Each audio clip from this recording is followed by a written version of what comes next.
my name is Ankeet Chauhan. I'm born and brought up in Pune. So I have completed my bachelor in computer application. Right after my bachelor's, I have started working with Amazon in a non-tech field in e-commerce retail team. Apart from that, I always had an interest to move into technical field. So I did my AWS certification while I was part of Amazon. For the training with StarAgile was smooth. Content of the course was well aligned to the DevOps culture. Basically, they have put a more value to the DevOps culture, and courses was basically for the tools which are used today lives in when we talk about a DevOps. So it was 6 months of training. After 6 months, we had given us a certification from IBM. So basically, I can say that I was very new to a DevOps when I thought of joining StarAgile for my DevOps training.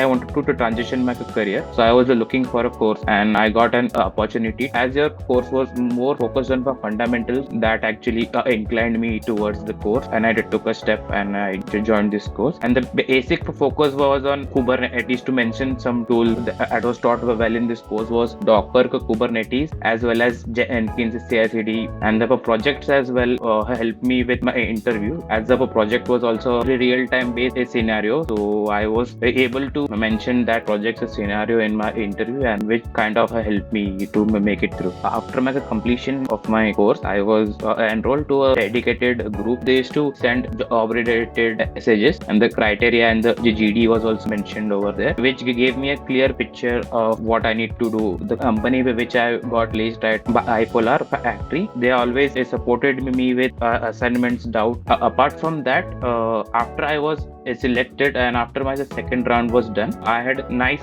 amount of support from StarAgile team.